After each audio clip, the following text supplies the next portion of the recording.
Praise the lord. హల్లెలూయా. పరిశుద్ధ గ్రంథంలో జక్కయ్య అనే పేరు కలిగినటువంటి వ్యక్తి ఒక అతను ఉన్నాడు. అతను చాలా ధనవంతుడు, సుంకపు గుర్తుదారుడు, అంటే పన్నులు వసూలు చేసే ట్యాక్స్ కలెక్టర్ అనమాట. ఆయన ఏదో ఒక రూపంలో దేవుని యొక్క ఉపదేశాలు కానీ, స్వస్థతలు కానీ, ఆశ్చర్యకారాలు కానీ అనేక మంది చెప్పుకుంటే విని ఉండవచ్చు. అయితే ఆయనకు కూడా ఒక ఆశ కలిగింది. యేసు ప్రభు ఎలా ఉంటాడో ఆయన గురించి నేను తెలుసుకోవాలి, ఆయన చూడాలి అనే ఆశ కలిగింది. అది ఎలా నెరవేర్చుకోవాలని ఆలోచన చేస్తూ ఉన్నప్పుడు యేసు ప్రభు వారు ఒకరోజు ఆయన సంచరిస్తూ ఎరుకో పట్టణంలో గుండా ప్రవేశించి ప్రయాణం చేస్తూ ఉన్న సమయంలో ఈ జక్కయ్య అనే వ్యక్తి ఏ త్రోవ నుండి యేసు ప్రభు వారు ప్రయాణమై వస్తున్నారో ఆ త్రోవలో నేను ఏదో ఒక రూపంలో వేచి ఉండి యేసు ప్రభుని నేను చూడాలి అని ఆశ కలిగి ఉన్నాడు. అయితే జక్కయ్య ఎలాంటి వాడంటే చాలా పొట్టిగా ఉంటాడు.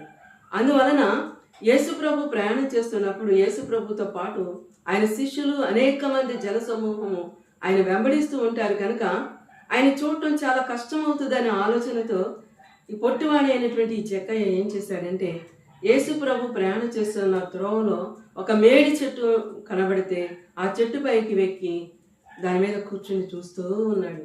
యేసు ప్రభు ఎప్పుడు వస్తాడా, ఆయన ఎలా ఉంటాడా అనే ఆశ కోరికతో ఆయన చూస్తూ ఉన్నాడు.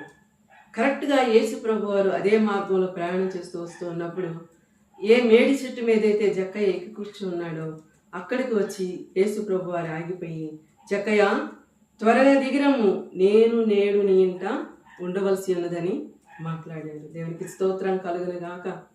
ఆ మాట మాట్లాడినప్పుడు జక్కయ్యకి చాలా ఆశ్చర్యం కలిగింది. ఎందుకంటే ఆయన అనుకోవచ్చు, జక్కయ్య నా పేరు ఎలా తెలిసింది ఆయనకి, నేను ఇక్కడ మేడి చెట్టు మీద ఉన్నానని ఆయనకి ఎలా తెలిసింది, నా పేరు ఆయనకు తెలియదు కదా, జక్కయ్య అని పిలుస్తున్నాడు అని చెప్పి ఆలోచన చేసి వెంటనే క్రిందికి దిగవచ్చి ప్రభువును తన ఆహ్వానించి ఆయనతో పాటు తన ఇంటికి చేర్చుకున్నాడు. దేవునికి స్తోత్రం కలుగును గాక.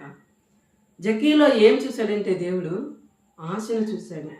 యేసు ప్రభు వారు ఎలా ఉంటారా, ఆయన ఏ రీతిగా ఉంటాడా చూడాలని ఆశ జక్కయ్యలో దేవుడు చూశాడు.